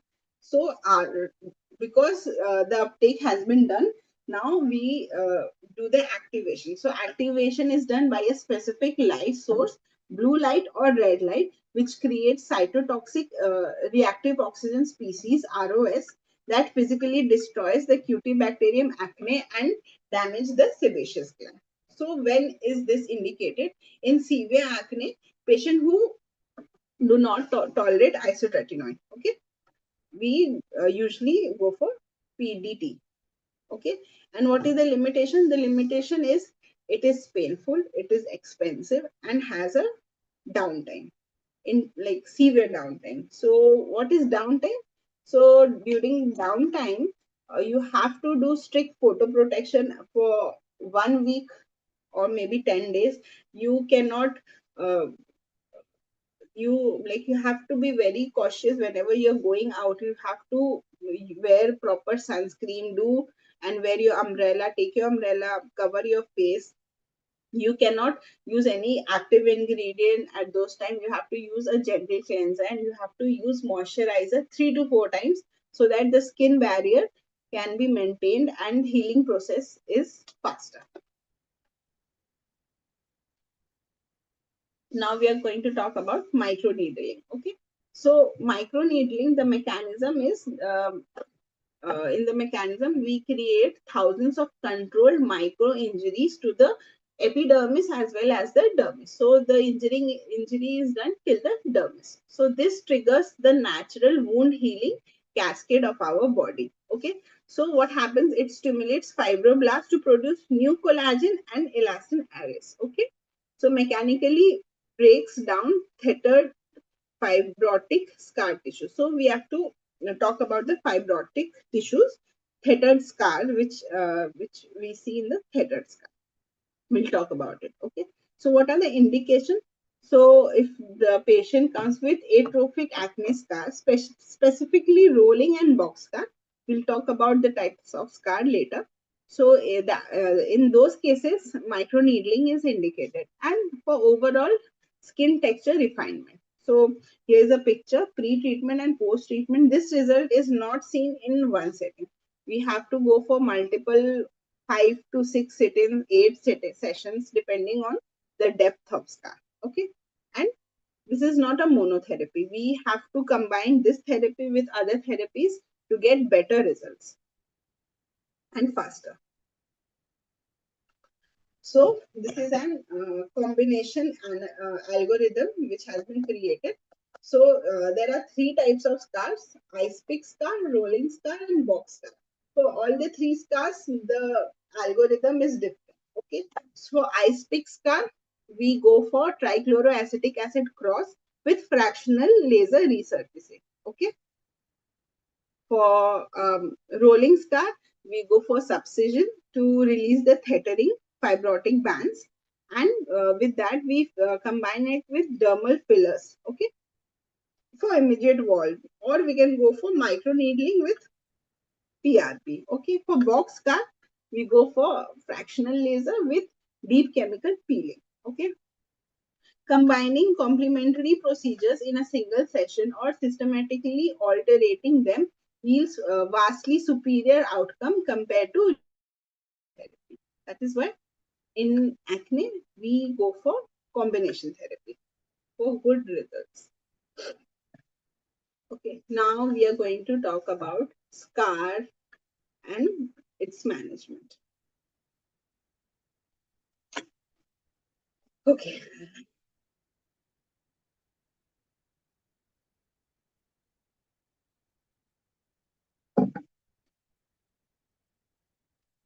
so scarring begins before clinical healing, and every inflammatory lesion has the potential for scarring. So inflammation and follicular rupture occur. First there is inflammation, then the follicles are ruptured and all the infiltrates goes deep inside.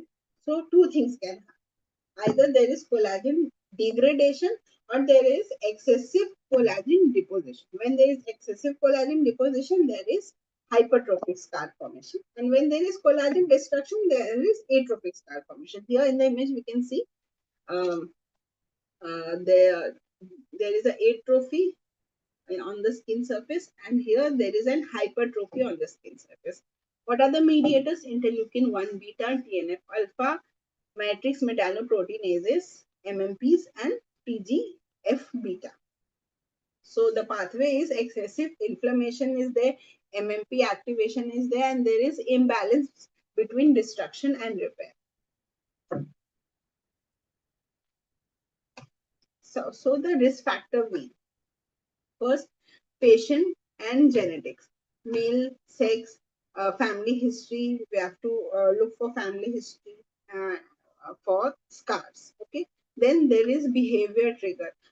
Ask history, take history if the patient has a tendency to pick the lesion, picking of the lesion. There is delaying of the treatment. Patient comes very late after the skin, after the acne has flared a lot, and he has tested a lot of things over the counter, done all the home remedies, and then come. Okay. And there is poor adherence. Patient is not adherent, not compliant to the treatment. These can trigger scar formation. Also, disease severity. Presence of nodules can cause scar, or if the duration is more than 1 year. This will also lead to scar formation. Okay. So, early diagnosis, aggressive inflammatory control, prompt isotretinoin when indicated, and maintenance therapy. The best scar treatment is preventing the scar. That is why early treatment is very important. So now we are going to see the classification, the grading for the acne scar. So the name for the classification is Goodman and Barron classification. So in grade 1, macules are present. So macules are flat marks. So if this is the skin, there is no hypertrophy or atrophy. The skin surface is plain, it is flat, but there is erythema or hyperpigmentation on the surface, as you see in the image. So this is grade 1. We see macules. In grade 2, the mild type, we see mild atrophy or hypertrophy, but it is easily covered by makeup. So if there is any scar and it can be covered with makeup, it will be grade 2 scar. Okay. In grade 3, the moderate type, there is moderate atrophy or hypertrophy, and it is obvious at social distance. Okay. So this is also very important. You have to grade 3 is moderate scar, where you see moderate atrophy and hypertrophic scarring, and it is obvious at social distance. So if a person is standing next to you, he can easily see your scars. So that is grade 3. And one more thing, in grade 3, if you stretch the skin, the uh, the depressions are kind of concealed, and the scars are kind of less visible. So that comes in grade 3. But in grade 4, when you stretch the skin, the concealing is not done. Then it is grade 4. So grade 4, severe architectural destruction is seen. Now we are going to talk about the types of scar, which I told you in the last slide. So there are 3 types of scarring. So these images are cross-sectional images, so that I can show you the exact shape of the scars. In the ice pick scar, you see the tomography is V-shaped, and there is narrow. These scars are narrow and deep. Okay, the dimension is less than 2 mm. Okay, and the primary intervention is we go for trichloroacetic acid cross with punch excision and fractional CO2 laser. Okay. Next is box car. So box car, if you do a cross section of the box car, this is how it looks. So it is U-shaped, round with sharp margins. The margins are very sharp. Okay. Wider and distinct edges are there. And the primary intervention is fractional CO2 laser with microneedling, punch excision, and subcision. Okay.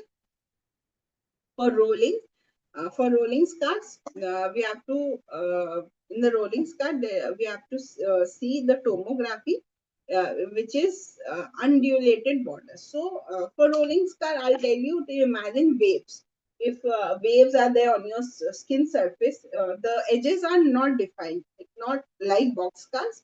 The edges are not U-shaped or round, or the margins are not sharp. here it is, the borders are very broad and it's not defined. It's very ill defined. So it gives a wave like appearance. Okay.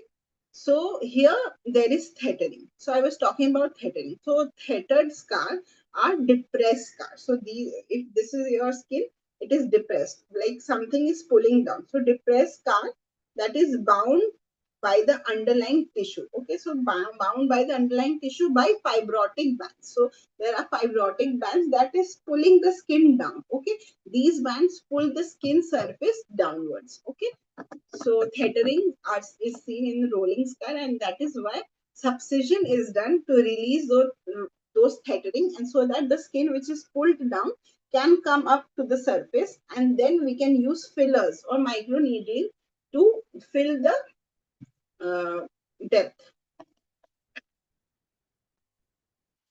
Now we are going to talk about hypertrophic or keloidal scars. Okay, hypertrophic or keloidal scar, these are basically raised scar tissues, and you can see in the image how it looks. These are keloids, and the main zones where in the body where you can see are on the chest, on the back, and on the jawline. So whenever a patients come to your OPD with keloid, look for these lesions. Do look for this area for keloid. These areas are very prone for keloid. So the tendency of keloid formation in these areas is very high. Okay. So what is the interventional tool? How do we treat this?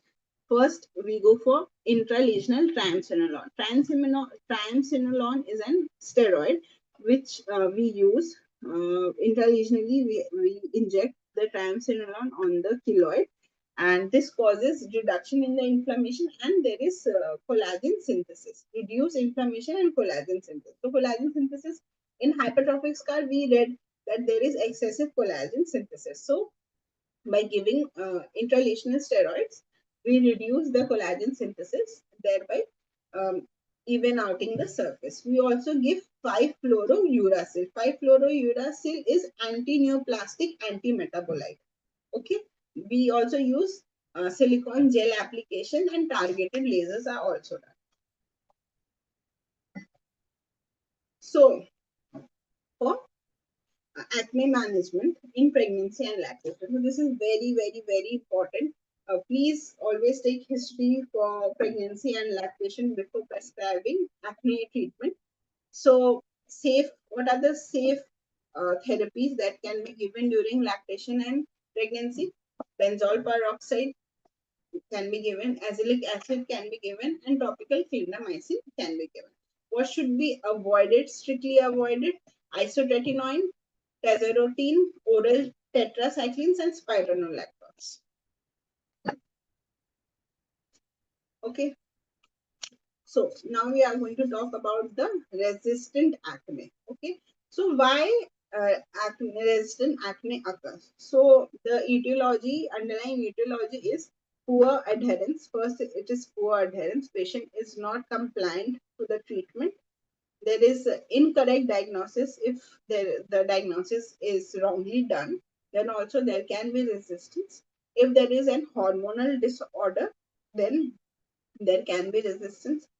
If it is drug induced acne, or there is gram negative folliculitis. So resistant acne, reassess diagnosis. First, you have to reassess diagnosis and rule out any mimicus if there is any mimicus present. Then you have to evaluate the compliance. Take history, take proper history if the patient is actually compliant to the treatment. Okay. Then investigate hyperandrogenism. We have to do run some lab test and check for hyperandrogenism, and then escalate therapy. Consider isotretinoin if all else is optimized. Everything you have done, everything, but patient is not responding, then we'll go for isotretinoin. So the pipeline innovation, these are the newer drugs that are coming in the market. Okay, so you can go through this. First, there is 4th generation targeted retinoids, triferrotene. Okay, so it is newly been launched in the market, and it is showing good result. Okay, then there is first in class topical anti-androgen, clascoterone. Okay, so this is a newer drug which is also performing very well. Then there is sarecycline. This is a narrow spectrum, highly targeted tetracycline. So it is highly potent against Cutibacterium acne and Staphylococcus aureus. Okay. Okay, so now we are going to see few cases, uh, case studies, and we'll understand how we'll go for the treatment. So first, 18-year-old male with papules and pustule over face and back.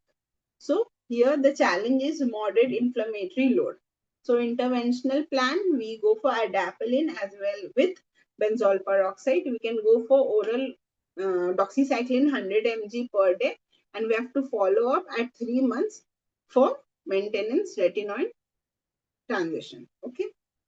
Second, this is very interesting. 28-year-old female, jawline acne, premenstrual flare, and irregular menses. Here, the challenge is it is hormonal driven. We know that this zone is mostly hormonal driven. So we have to evaluate first. So we'll go for test. We'll do some tests: testosterone, DHES, and pelvic ultrasound. And we'll plan for spironolactone, adapalene with benzoyl peroxide. We have to exclude pregnancy in this case. Next is 17-year-old male, nodules and early scarring is there. So high risk of architectural destruction is there because nodules and cysts are present. So we will straight away start with isotretinoin. Since he's a male and he's 17-year-old, we don't have to rule out anything else. We can straight away go for isotretinoin, 0.5 to 1 mg per kg per day. Okay. Halt progression to prevent for permanent scarring. To prevent scarring, we need to halt the progression. Okay, so this is the goal. In this case, there is mild acne presentation, but the challenge here is post-inflammatory hyperpigmentation. If we look closely, we can see there is a lot of pigmentation after the healing of acne. So in this, we have to target we have to alter our treatment so that it mainly targets on the pigmentation. So we'll go for azelaic acid with adapalene, and we have to tell the patient that she has to do strict photoprotection and gentle skincare barrier should be maintained. Okay. Now, in this patient, there is widespread, predominantly rolling atrophic scar. So, in rolling atrophic scar, there is thetaring. So, we have to release that thetaring. For that, we have to do subcision first to release the deeper thetaring. Then we have to do microneedling to stimulate the superficial collagen. Okay, collagen formation by the natural healing process of the body. And then we can go for PRP to accelerating the tissue regeneration. So this is the step. Combination procedures consequently provide superior tomographical outcome compared to monotherapy. So what are the 10 blueprints that we learned about acne today? Acne is a chronic inflammatory disease, number one. Number two, inflammation begins before visible lesions are present. Okay. Combination therapy is always preferred. Retinoids are the foundation of treatment. Never prescribe topical antibiotics alone. Limit oral antibiotics to 3 to 4 months. Number seven, isotretinoin targets all pathogenic mechanisms of the four pillars that we studied. Okay. Number eight, early treatment prevents scarring. Number nine, maintenance therapy is essential. And number 10, treat the patient, not just the lesions. Okay. Now we are going to see few of the myths that are commonly there in society. Number one, acne is due to poor hygiene. No, that is false. It is a complex inflammatory cascade that we learned about today. Myth number two, chocolate causes acne. No, very limited evidence are there for that. Number three, blackheads contain germs. No, The color is due to oxidized melanin and cellular debris. Acne resolves spontaneously. It is a chronic condition. It is often a chronic condition and requires maintenance treatment. Otherwise, it will relapse. Okay. Isotretinoin should always be the absolute last resort. No, not true. Early use is critical to prevent permanent scarring in severe or recalcitrant cases. Okay. So we have come to the end of the lecture.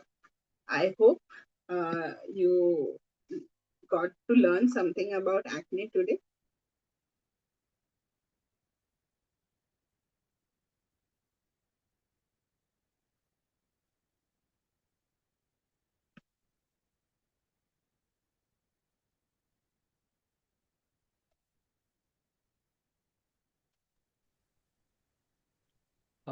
Thank you, doctor. Thank you for an elaborate, wonderful session.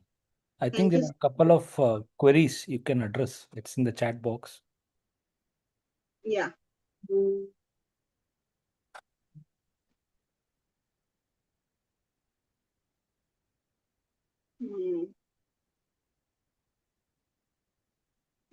Yes, Dr. Keshav, you'll be getting the recorded session. I'll send you the link.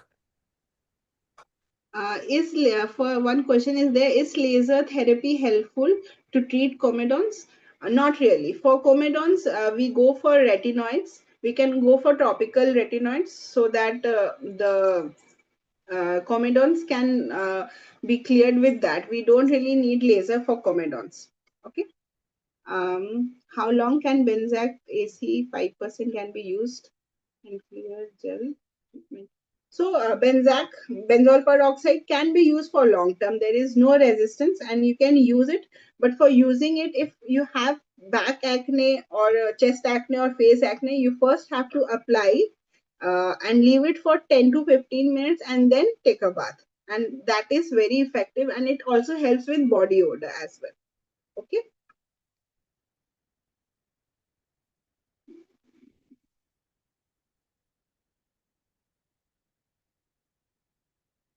Thank you so much.